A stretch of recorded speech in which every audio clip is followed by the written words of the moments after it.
Okay, mga kamungkil. May music. Hinay sa gamay, Rick. Rick. Talungan sa kadali, Rick. Right, mga kamungkil, no? Nandito tayo, Panabo Project, no? Bali, kahapon di tayo nakapag-upload ng video tukol dito sa Panabo kasi napaka-busy natin.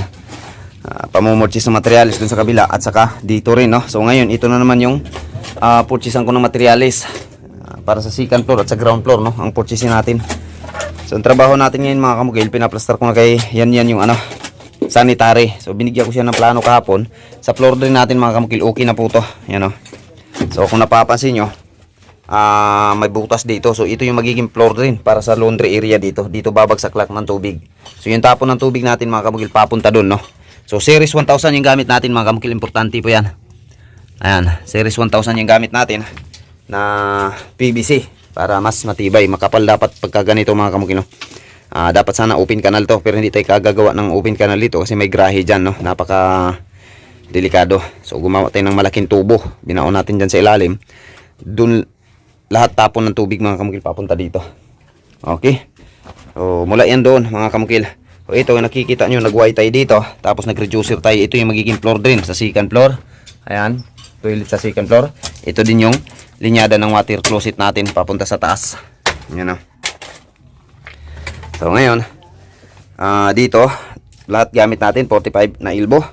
Tapos ito, napapansin nyo, hinukay ni Ryan kasi hindi na lagyan ng pit trap, no?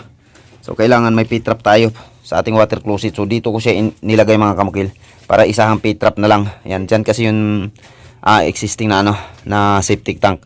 So dyan natin puputulin, papasok natin itong pit trap na binibili natin para yung pit trap sa taas, yung toilet bowl sa taas, at saka water closet din dito sa ano, ground floor. Dito lahat yung pit trap nya, isahan na lang. Yan. So importante talaga yung pit trap, mga kamukil, pagka mga toilet bowl. Yan yung pinaka-importante. Okay.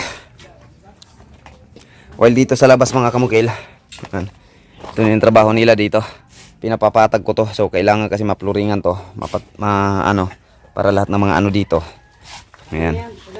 Malinis to dito. Dito natin malilipat, no? Malilinis siya. So kailangan ito, at saka ito yung pinakamalaking trabaho nila, mga kamukil, ito dito. So matapos to dito, tuloy-tuloy na yung pag-file nila. Ito, nakapader na tayo dito, no? Dati previous upload natin, wala pa. O ngayon, magbubuhos na sila doon, si Foreman Rodel, oh. Bubuhos na sila doon sa isang poste natin para sa main gate yan. Sliding gate yung gagawin natin dyan, no? So pag mapuno yan, patuloy to, no? While may magpapatuloy sa paghakot nitong pagtambak. So doon ko pinapalagay itong, mga kamukil. Dito ko siya pinapaipon kasi dito ko rin yung simento. Dito ko siya itatambak yung simento na i-order natin para masira na din dyan yung bubong na yan. Kasi by Monday, umpisa na talaga yung ating second floor dito. Okay, so yan lang muna, mga kamugilo, yung ating update dito sa Panabo Project.